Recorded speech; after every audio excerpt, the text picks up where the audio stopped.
안녕하세요. 잘하는 TV의 도담스입니다.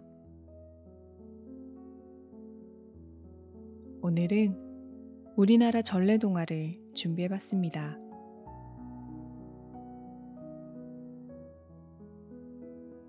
저승에 있는 곳간.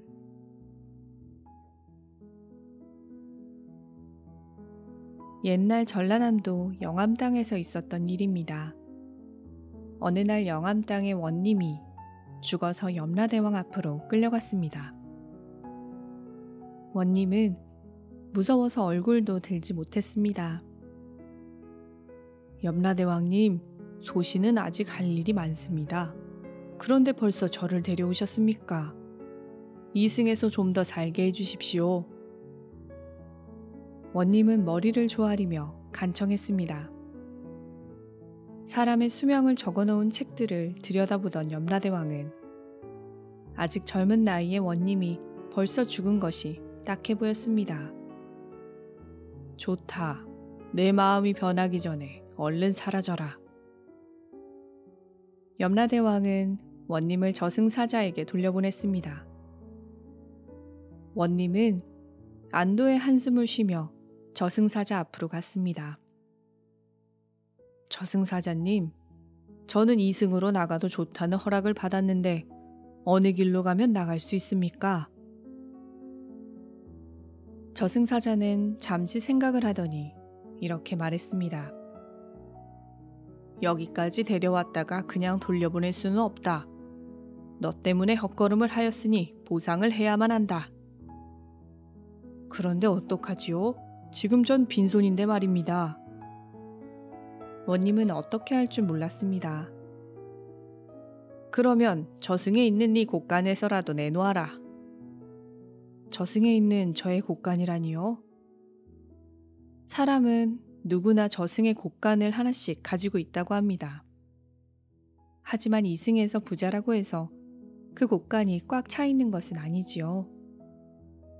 마찬가지로 가난하게 사는 사람이라고 해서 저승의 곳간까지 텅 비어있는 것도 아니었습니다. 왜냐하면 저승에 있는 곳간은 이승에서 좋은 일을 한 만큼 재물이 쌓여 있도록 되어 있기 때문이지요. 원님은 기꺼이 승낙을 하고 저승에 있는 자기의 곳간으로 갔습니다. 그런데 그 곳간에는 놀랍게도 이렇다 할 재물이 없었지요. 고작 볏짚 한 단이 덩그러니 놓여있을 뿐이었습니다. 아니, 이게 어떻게 된 일입니까? 원님은 이해가 되지 않았습니다. 허허, 이 사람, 원님까지 했다는 사람이 남에게 덕을 베푼 일이라곤 조금도 없는 모양이네. 옆에 서 있던 저승사자가 코웃음을 치며 말했습니다. 어찌하여 제 곳간에는 고작 볏짚 한 단뿐인가요? 원님은 궁금해 저승사자에게 물었습니다. 너는 이승에 있을 때 남에게 덕을 베푼 일이 없지 않느냐? 원님은 순간 쥐구멍에라도 숨고 싶을 만큼 부끄러워졌습니다. 생각해보니 남에게 좋은 일 한번 변변히 한 적이 없었던 것이죠. 단 한 번 몹시 가난한 여인이 아기를 낳을 때 집이 없어 쩔쩔매는 것을 보고 집 한 단을 구해준 일이었는데 그게 전부였던 거예요. 저승의 곳간에 집단 한 단이나마나 있게 된 것은 그 때문이었지요.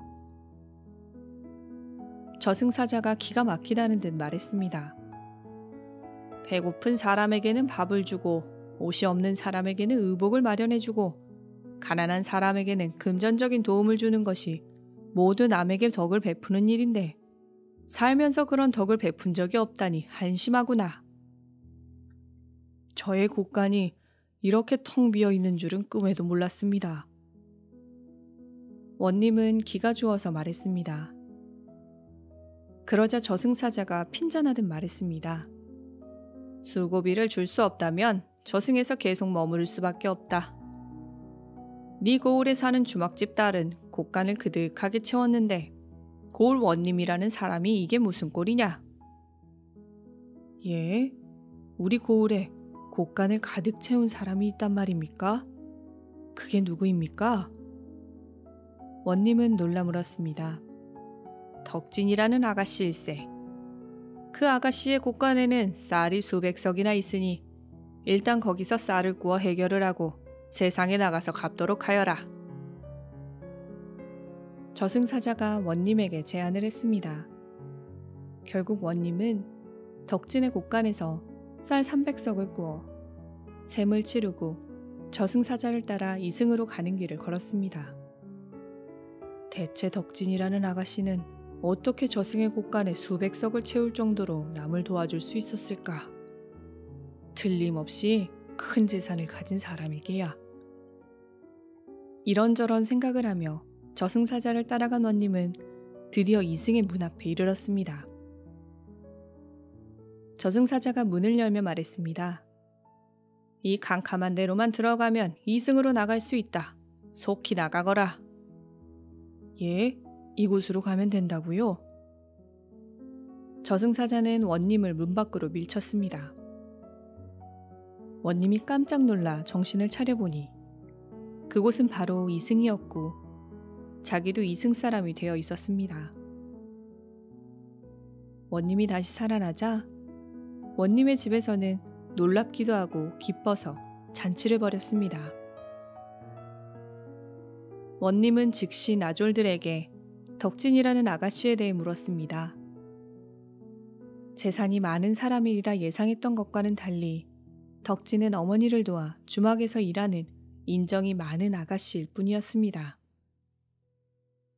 아니 부자도 아닌데 어찌 남을 그렇게 많이 도와주었단 말인가. 내 눈으로 직접 확인을 해봐야겠다.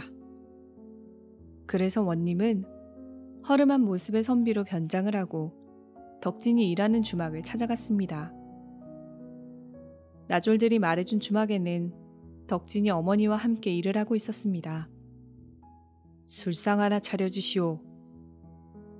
원님이 덕진에게 말했습니다. 잠시 후 덕진이 정성을 다해 술상을 차려내왔습니다.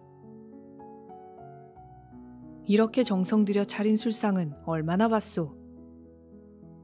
술 한 잔에 2푼씩이니 6푼만 주십시오. 원님은 깜짝 놀랐습니다. 다른 주막에 비해 술값이 무척 싼 편이외다. 무슨 이유라도 있소. 주막이란 곳은 집에서 따뜻한 밥을 먹을 수 없는 사람들이 들르는 곳이니 술값이든 밥값이든 많이 받을 수가 있나요? 그래서 부담 없이 드시라고 다른 집에서 2푼을 받으면 저희는 1푼을 받고 다른 집에서 서푼을 받으면 저희 집에서는 2푼을 받고 있답니다. 원님은 가만히 고개를 끄덕였습니다. 집으로 돌아온 원님은 한 번 더 시험을 하고 싶어졌습니다. 그래, 다시 한번 찾아가자. 며칠 뒤 다시 덕진의 주막을 찾은 원님은 머뭇거리며 말했습니다. 저 노자가 떨어져서 그러는데 열량만 빌려줄 수 있소? 예, 구워드리지요. 덕진은 선뜻 열량을 내주었습니다. 아니 모르는 사람에게 돈을 빌려주었다가 안 갚으면 어쩌려고 그러시오? 원님은 깜짝 놀라서 물었습니다. 큰 돈은 못 드리지만 형편이 어려운 사람에게 작은 돈은 드릴 수 있는 처지입니다. 걱정 마시고 쓰시고 난 뒤에 돈이 생기거든 천천히 갚으십시오. 덕진은 웃으며 말했습니다. 원님은 아무 말 없이 선뜻 돈을 빌려주는 덕진의 행동에 속으로는 놀랐지만 놀란 마음을 숨기고 말했습니다. 고맙소. 꼭 갚겠소. 원님은 열량을 받아가지고 주막을 나오면서 생각했습니다. 이렇게 어려운 사람을 조금씩 돕는 것이 만인에게 적선하는 길이로구나. 이런 식으로 수천 면의 불쌍한 사람들을 도와주었고 또 수천 양의 돈을 사람들에게 나누어 주었겠구나. 그러니 덕진의 저승곳간은 가득 차 있을 수밖에. 덕진의 행동에 크게 감격한 원님은 며칠 뒤 달구지에 쌀 300석을 싣고 덕진의 주막을 찾아갔습니다. 아니 고을 원님께서 이렇게 누추한 곳까지는 무슨 일로 오셨습니까? 주모가 호들갑스럽게 원님을 맞이했습니다. 주모, 나를 좀 불러주게. 아니 소인의 딸은 무슨 일로? 해코지 하려고 온 것이 아니니 염려 말고 좀 불러주시오. 잠시 뒤 덕진은 원님 앞에 불려와 다소곳이 섰습니다. 저를 부르셨습니까? 너에게 빚진 쌀 300석을 갚으러 왔느니라. 무슨 말씀이신지요? 덕진은 어리둥절하여 원님을 쳐다보았습니다. 나는 내게 쌀 300석의 빚을 졌고 지금 그것을 갚으러 왔느니라. 너는 이 쌀 300석을 받기만 하면 되느니라. 저는 원님께 쌀 300석을 빌려드린 적이 없습니다. 무슨 일인지는 모르지만 잘못 알고 계신 것은 아닌지요. 덕진이 아무리 부인해도 원님은 막무가내로 덕진에게 쌀을 돌려준다고 했습니다. 하여튼 받아두어라. 언젠가는 이것이 어찌된 영문인지 알게 될 것이니라. 이렇게 해서 덕진은 강제로 떠안다시피 쌀을 받게 되었습니다. 원님이 돌아가고 난 후 덕진은 쌀을 어떻게 처리할 것인가를 어머니와 의논했습니다. 원님이 무슨 곡절로 내게 그리 많은 쌀을 내리셨는지는 알 수 없으나 어쨌든 네가 쌀의 주인이 되었으니 네 뜻대로 하거라. 뜻밖의 큰 재물을 손에 넣게 된 덕진은 오랫동안 잠을 이룰 수 없었습니다. 덕진은 밤새도록 곰곰이 생각한 끝에 한 가지 결론을 내렸습니다. 쌀을 판 돈으로 마을 앞 강에 다리를 놓는 거야. 그러면 모든 사람들이 기뻐하겠지? 덕진이 사는 마을 앞에는 제법 큰 강이 흐르고 있었는데 그곳에 다리가 없어서 마을 사람들이 불편을 겪고 있던 참이었습니다. 날이 밝자마자 덕진은 쌀 300석을 장에 내다 팔았습니다. 덕진은 쌀을 판 돈으로 마을 앞 강에 돌다리를 놓았는데 사람들은 그 다리를 덕진다리라고 불렀습니다. 주고받은 은혜. 옛날에 궁궐에서 주서 벼슬을 지내던 선비가 있었습니다. 그는 어느 날 상관이 바뀌면서 그만 벼슬 자리를 물러나게 되었지요. 이곳에서 더 이상 할 일이 없으니 낙향을 하는 것이 좋겠군. 선비는 고향인 충정도 땅으로 내려가기로 결심했습니다. 가는 날이 장날이라고 선비가 길을 떠난 날은 유난히 춥고 눈보라가 심했습니다. 묵묵히 눈보라를 헤치며 길을 가던 중에 날이 저물었습니다. 멀리 주막이 보였습니다. 저 주막에서 하룻밤 묵어야겠군. 선비는 주막을 향해 가던 길에 정신을 잃고 길에 쓰러져 있는 한 부부를 발견했습니다. 부부 사이에는 어린 여자아이도 있었습니다. 선비는 놀라서 그 부부를 흔들어 깨웠습니다. 이보시오, 이게 무슨 일이오? 이 추운 날 눈길에 쓰러져 있다니.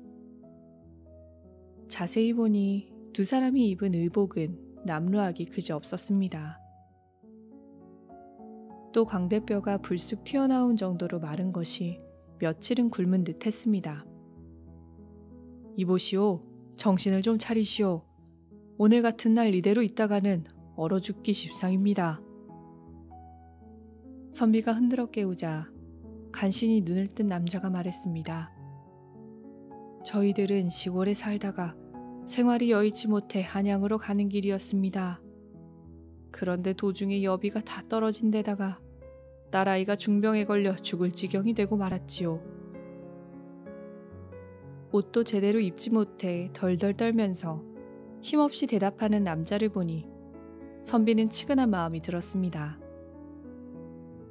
자기도 넉넉한 처지는 아니었지만 그 사람들을 외면할 수가 없었습니다. 선비는 입고 있던 털조끼를 벗었습니다. 이런, 아이의 몸이 불덩이 같구려. 선비가 털조끼로 아이를 쌓아내며 말했습니다. 힘을 내서 나를 따라오시오. 저 주막에 가면 욕이라도 할 수 있을 겁니다. 선비가 재촉하자 부부는 이를 악물고 일어나더니 비틀거리며 선비를 따라갔습니다. 가까스로 주막에 도달한 선비는 따뜻한 방과 음식을 주문하고 의원을 불러서 어린아이를 진찰하도록 했습니다. 몸을 녹이고 허기를 채운 그들은 고마워서 어쩔 줄을 몰라 했습니다. 다행히 죽어가던 아이도 건강을 회복하는 기미가 보였습니다. 다음 날 서로 헤어질 때 선비는 자기 주머니에 남아있던 얼마간의 돈을 아이 아버지에게 주었습니다. 얼마 안 되나 노자에 보태 쓰십시오. 참으로 고마우신 분입니다. 염치 없이 받겠습니다. 이 은혜를 갚을 날이 있을지는 모르겠으나 어디 사는 뉘신지 알려주고 가십시오. 아이 아버지는 사양조차 못하고 감격하여 눈물을 글썽였습니다. 어려울 때 돕는 것이 사람의 도리이니 그리 내세울 바가 아니지요. 아닙니다. 선비님은 저희 가족의 생명의 은인이십니다. 특히 우리 여식은 선비님이 아니었으면 살아남지 못했을 것입니다. 그러니 이름 석자만이라도 남겨주십시오. 허허, 이름을 알릴 일도 못 되는 것을.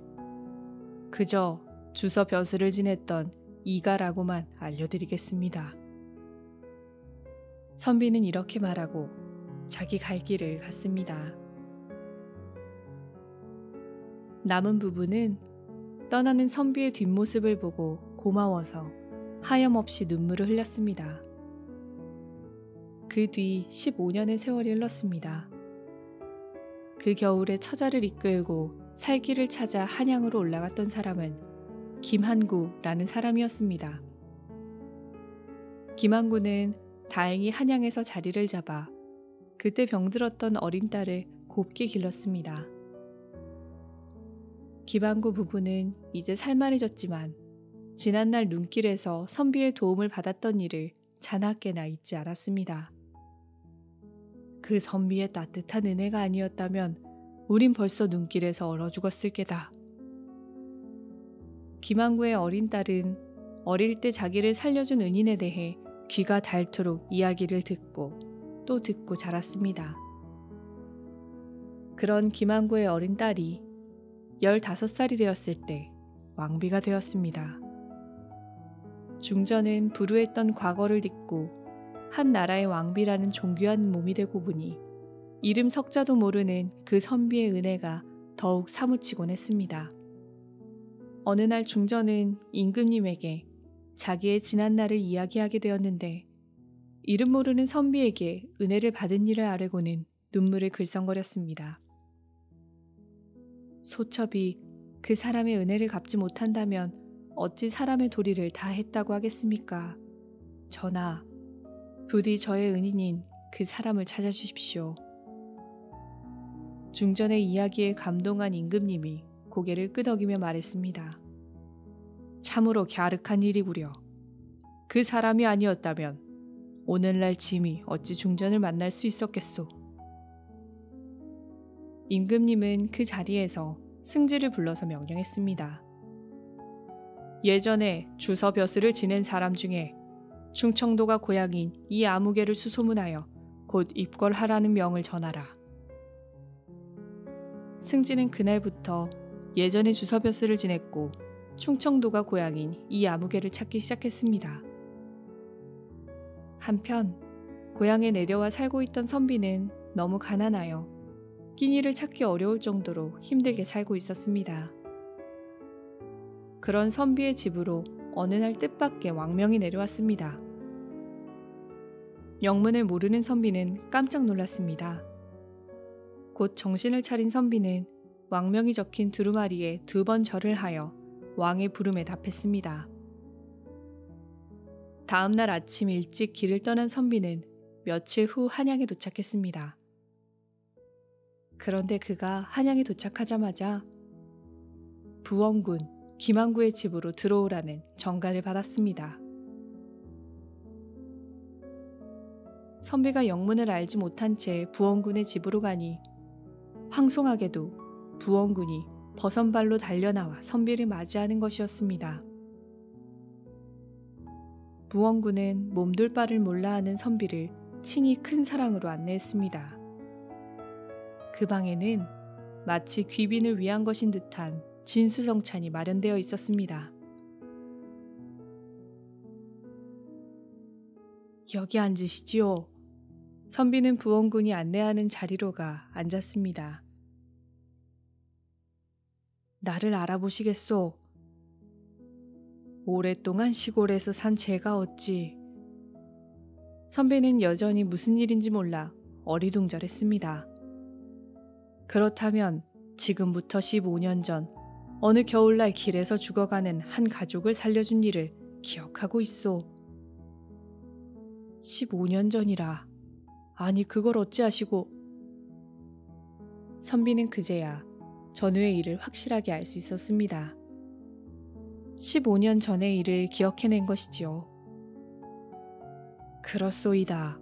그때 이공께서 목숨을 구해주신 분이 바로 중전마마입니다.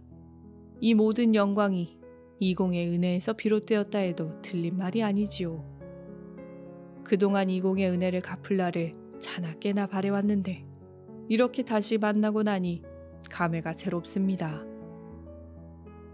부원군은 옛날이 생각나서 눈가에 눈물이 어렸습니다. 선비는 그날 밤 부원군에게 진심 어린 치하를 받았습니다. 또한 이튿날 임금님을 배우니 임금님은 선비의 어진 마음씨를 치하하며 높은 벼슬을 내리는 것이었습니다. 그 뒤 선비의 가문은 자손 대대로 융성했다고 합니다.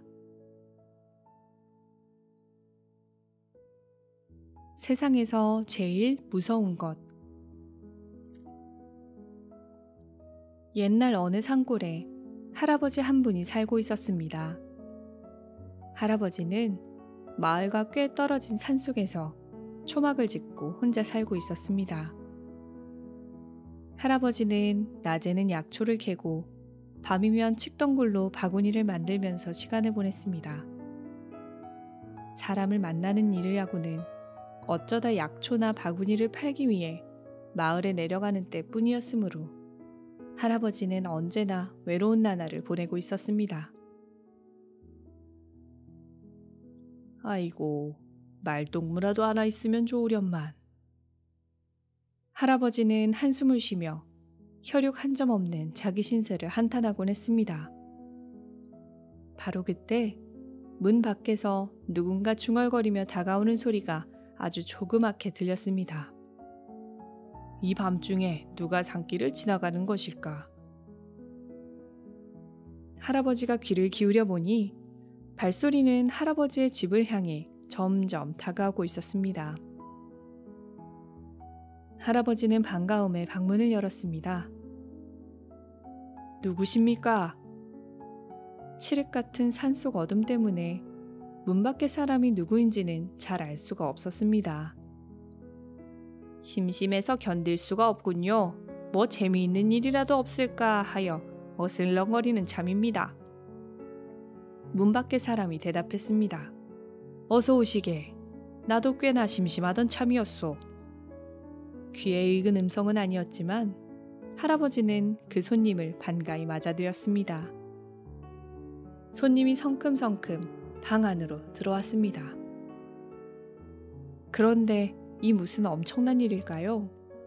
방에 들어온 손님을 자세히 보니 사람이 아니라 도깨비였습니다. 할아버지는 경악하여 벌벌 떨었습니다. 도깨비는 뾰족한 뿔이 달린 머리며 수염, 양쪽 귀 밑까지 쭉 찢어진 입이며 여간 무섭지 않았습니다. 할아버지, 그렇게 겁내실 건 없습니다. 우리 도깨비도 사귀고 보면 좋은 점이 있으니까요. 도깨비는 껄껄 웃으며 할아버지를 안심시켰습니다. 그 말을 듣고 보니 뿔이며 얼굴 생김새며 가슴팍에 수북이 돋아난 털이 흉측하긴 했지만 공연히 해코지를 할 만큼 나쁜 도깨비는 아닌 것 같아서 할아버지는 조금 안심이 되었습니다. 그래, 산속에 사는 재미가 어떠신지요? 도깨비가 물었습니다. 그저 견딜만 하구려. 좀 쓸쓸할 때면 이렇게 친구가 찾아주니 문제될 것이 없지요. 할아버지는 마음을 가라앉히고 제법 여유를 찾은 모습으로 대답했습니다. 나를 친구로 받아주니 고맙습니다. 심심할 때면 종종 오겠습니다. 도깨비는 이런저런 이야기를 늘어놓았습니다. 할아버지가 지금껏 듣도 보도 못했던 신기한 세계의 이야기를 전해주기도 했습니다. 할아버지는 도깨비의 이야기가 재미있어 시간 가는 줄도 몰랐습니다. 그날 이후 도깨비는 할아버지가 고적한 시간을 보낼 때면 용케 알고 찾아와서 한참씩이나 말동무를 해주곤 했습니다. 처음에는 겉으로만 친한 채 했지만 이렇게 되고 보니 할아버지는 정말로 도깨비와 친구가 되고 말았습니다. 그런데 도깨비와 친구가 된 후 할아버지에게 아주 놀라운 일이 벌어졌습니다. 어느 날 아침 냇물에 세수를 하던 할아버지는 물속에 비친 자기 얼굴을 보고 화들짝 놀랐습니다. 모르는 사이에 할아버지의 얼굴 모양이 어딘가 도깨비를 닮아가고 있었던 것입니다. 눈썹은 전보다 바싹 치켜 올라가고 눈빛도 붉은 기운이 감도는 듯 했습니다. 게다가 가슴에는 털이 숭숭 돋아나 있었습니다. 할아버지는 가슴이 덜컥 내려앉았습니다.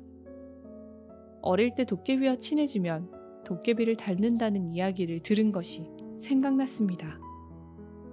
이거 큰일이군. 이러다가 머리에 뿔이라도 돋으면 영영 마을에는 내려가지 못하게 될 텐데. 할아버지는 걱정이 되어 다시는 도깨비를 만나지 않을 방법을 생각했습니다. 여태까지 친하게 지냈던 도깨비에게 다시는 찾아오지 말라고 하는 일도 매정한 일이려니와 자칫하면 도깨비를 화나게 만들어 봉변을 당하게 될지도 모를 일이었습니다. 아무래도 더 이상 가까이 하지 않는 게 좋겠어. 역시 사람은 사람과 어울려 살아야 하는 것이지. 며칠 동안 고민에 빠져있던 할아버지는 마침내 한 가지 방법을 생각해내고는 도깨비가 오기를 기다렸습니다. 달이 휘영청 밝은 어느 날 도깨비가 찾아왔습니다. 할아버지는 시치미를 뚝 떼고 다른 날과 똑같이 이야기를 나눴습니다. 잡다한 이야기 끝에 할아버지가 슬그머니 물었습니다. 이보게, 자네들은 이 세상에 무서운 것이라고는 없으니 참 좋겠군 그래. 그야 우리는 무서운 게 없지요. 단 한 가지를 빼고 말입니다. 단 한 가지라니. 그렇다면 자네들도 무서운 것이 있단 말인가? 우린 짐승의 피를 싫어해요. 특히 돼지 피가 있는 곳에는 가까이 갈 수가 없답니다. 할아버지는 속으로 옳거니 하고 무릎을 쳤습니다. 이번에는 도깨비가 물었습니다. 할아버지는 세상에서 뭐가 제일 무서우세요? 글쎄, 뭐니 해도 돈이 제일 무섭지. 이상하군요. 나는 사람들이 이 세상에서 돈을 제일 좋아하는 줄 알았는데요. 도깨비가 고개를 갸우뚱했습니다. 그런 사람들이 많지. 하지만 돈은 있어도 걱정, 없어도 걱정이야. 이 세상의 많은 범죄가 바로 돈 때문에 생기는 거라고. 그건 그렇네요. 이야기를 듣고 보니 돈은 좋은 것이 아니군요. 도깨비는 할아버지 말에 고개를 끄덕였습니다.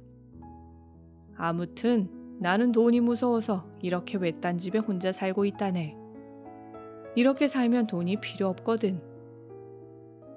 우연히 꺼낸 말이지만 할아버지 자신이 생각하기에도 그럴싸하게 들렸습니다. 도깨비는 그날도 밤이 이슥하도록 할아버지와 이런저런 이야기를 나누다가 돌아갔습니다.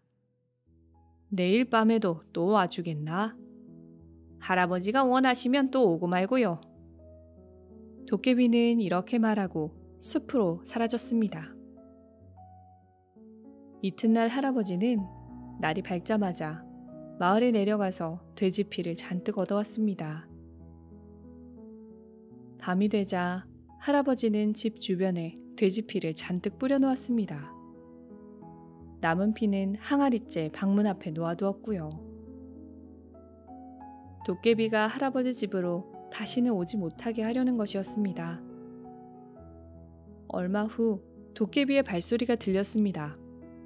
집으로 들어오던 도깨비는 놀라서 외쳤습니다. 할아버지, 웬 피가 이렇게 쏟아져 있습니까? 할아버지는 방 안에서 내다보지도 않았습니다. 도깨비는 다급하게 할아버지 방으로 뛰어 들어오려다가 그만 방문 앞에 놓인 피항아리를 엎지르고 말았습니다. 피 범벅이 된 도깨비가 울부짖었습니다. 아이고 무서워, 피가 무서워.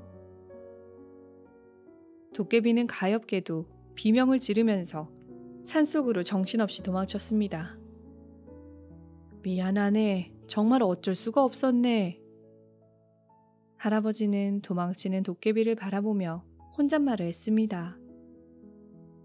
신통한 방법으로 도깨비를 쫓긴 했지만 할아버지의 마음은 편하지 않았습니다.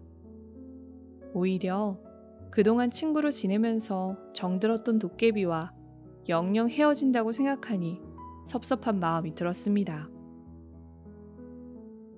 다음날 할아버지는 하루 종일 울적하게 지냈습니다.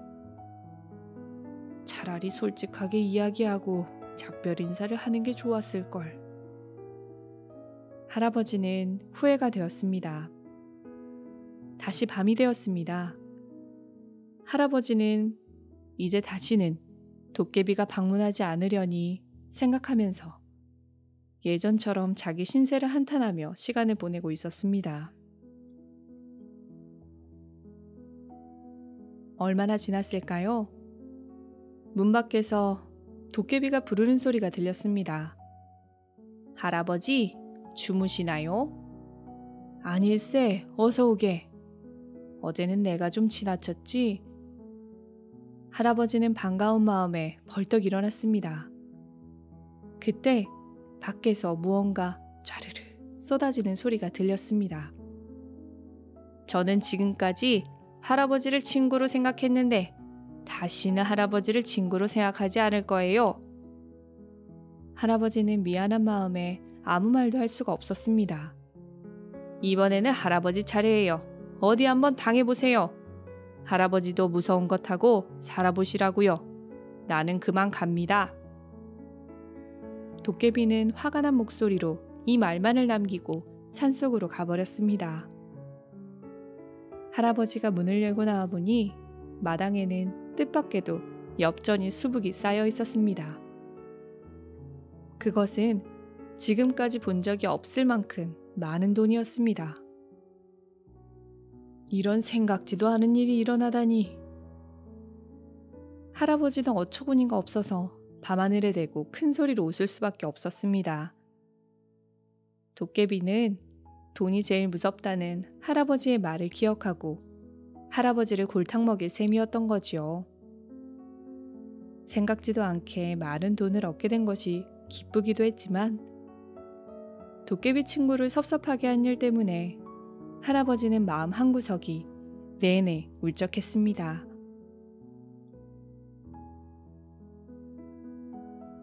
거짓말에 속은 사기꾼. 옛날 어느 시골에 큰 부자가 살고 있었습니다. 어느 날 이 부자의 집에 낯선 손님이 찾아왔습니다. 어디서 온 뉘신지요? 예, 실은 제가 이 근처 마을을 두루 돌아다니며 마을에서 제일 큰 부잣집이 어느 집인가를 사람들에게 물었지요. 그런데 이 구동성으로 이 댁이 제일 부자라고 하더군요. 과분한 칭찬이시오. 그런데 어쩐 일로 남의 재산을 사람들에게 알아보고 다니시었소? 부자는 기분이 좋아져서 너털 웃음을 치며 낯선 손님에게 물었습니다.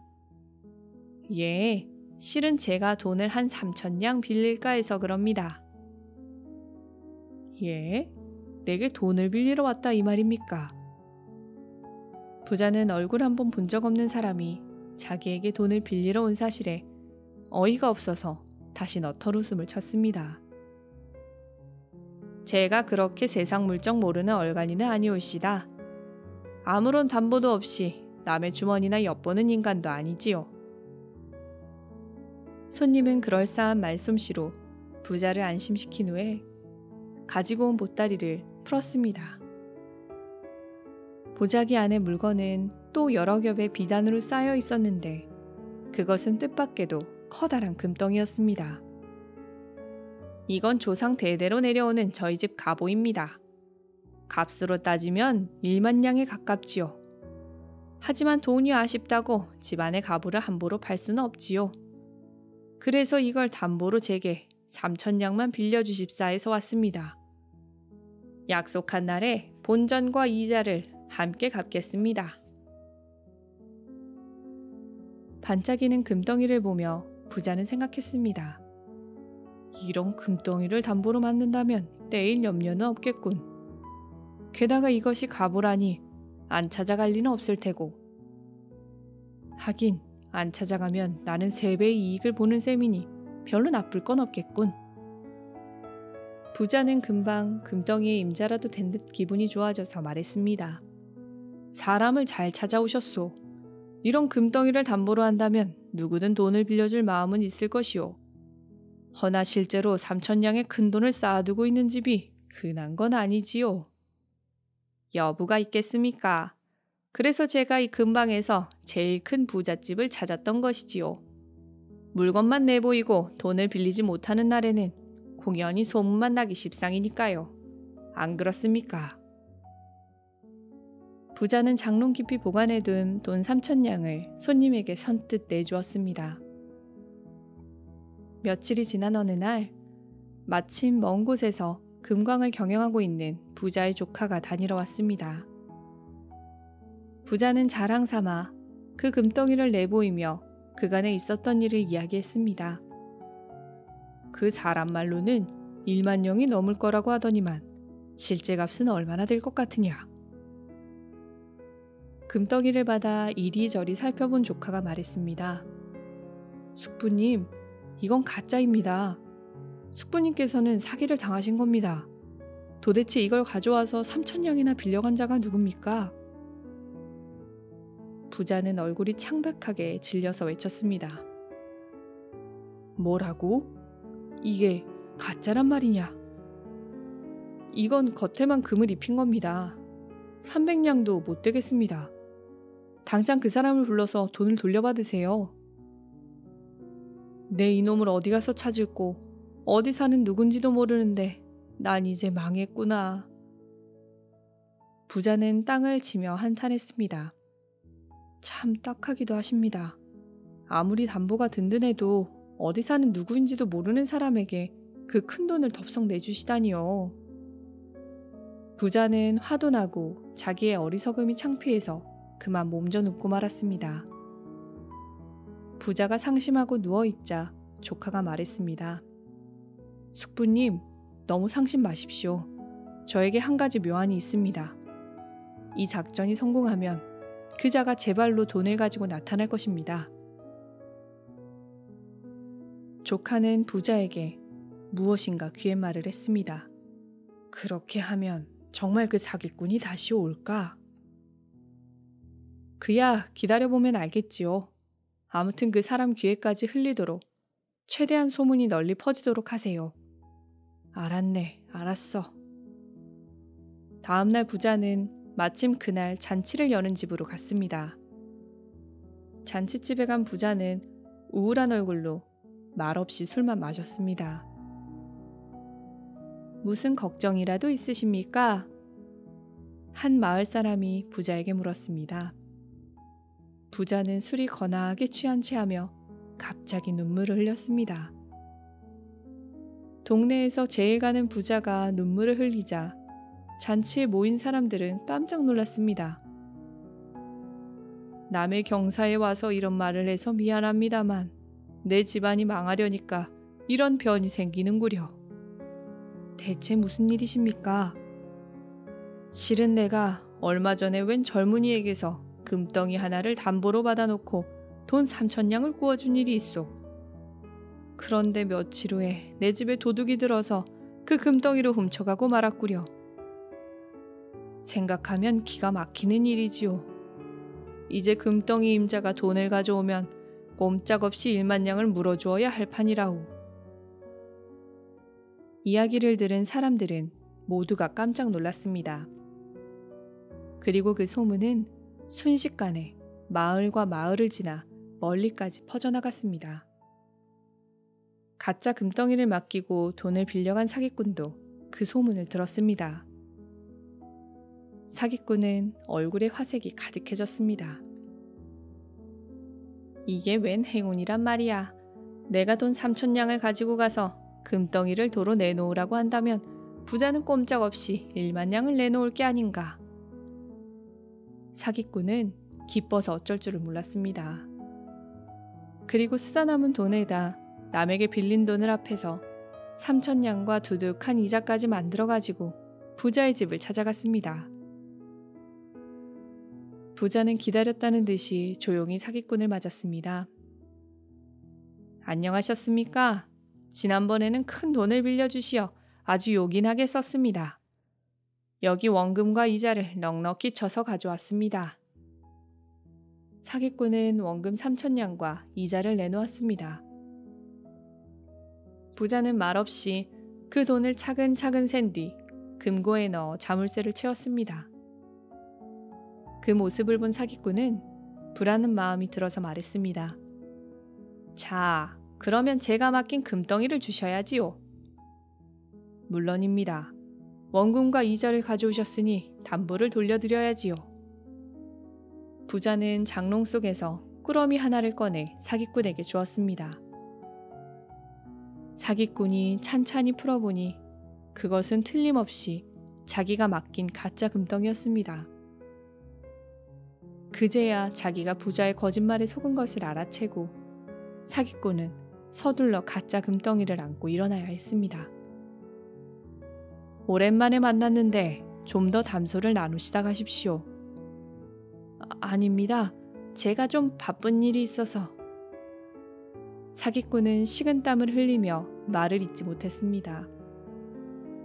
사기꾼이 코를 쑥 빠뜨린 채 일어서자 부자가 밖을 향해 말했습니다. 얘들아, 어찌 되었느냐? 예, 관가에 고발하였더니 포졸들이 나왔습니다. 그 말을 들은 사기꾼은 얼굴이 하얗게 질렸습니다. 포졸이 나왔다고요? 그럼 당신 같은 사기꾼을 그냥 놓아줄 줄 알았는가? 단호한 목소리로 부자가 말하였습니다. 하지만 제가 원금과 이자까지 고스란히 돌려드렸는데 무슨 연고로 이러십니까? 사기꾼은 자신의 죄가 없다는 듯이 뻔뻔스럽게 말했습니다. 다행히 나는 똑똑한 조카 덕에 손해를 면했지만 니놈이 다시는 다른 사람에게 사기를 칠 수 없도록 관가에 고발하는 게 당연하지 않겠느냐? 아이고, 내 발등을 내가 찍었구나. 포졸들에게 잡혀가며 사기꾼은 이렇게 한탄했습니다.